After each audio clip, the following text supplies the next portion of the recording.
আসসালামু আলাইকুম ওরহমতুল্লাহ। ইরাকের রাজধানী বাগদাদ থেকে সবাইকে আন্তরিক শুভেচ্ছা ও মোবারকবাদ।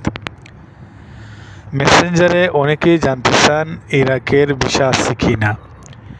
ইরাকের কোনো ধরনের ভিসা নেই। 2024-25 কোনো ধরনের ভিসা নেই, কাজের ভিসা, এমনকি ট্যুরিস্ট ভিসা, সফর ভিসাও নেই।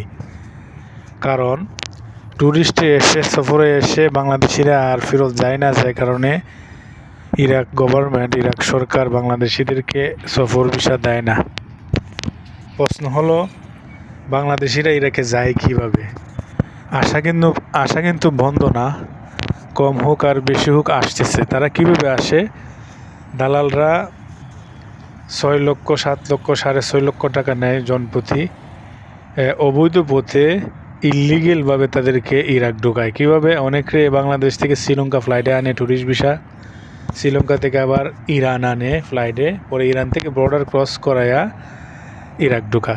আবার অনেকে বাংলাদেশ থেকে দুবাই আনে ফ্লাইটে, দুবাই থেকে ইরান ফ্লাইটে, তারপর ইরান থেকে বর্ডার ক্রস করাইয়া ইলিগেলভাবে ইরাক ঢোকায়। দেখেন এই রোডটা, এই রাস্তাটা সম্পূর্ণ রিস্কি এবং ঝুঁকিপূর্ণ। যদি বর্ডারে আপনি ধরা খান বা ইরাকের ভিতরে ঢোকার সময় ধরা খান, তাহলে কিন্তু 9 মাস অথবা 11 মাস জেল দিতে পারে আপনাকে।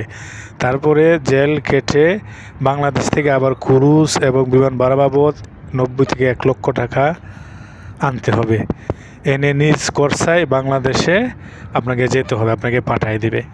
তো যারা এই রোডে আসবেন, বুঝে শুনে আসবেন, সতর্ক হয়ে আসবেন। যদি ধরা খান তাহলে আপনার কিন্তু সম্পূর্ণ লস।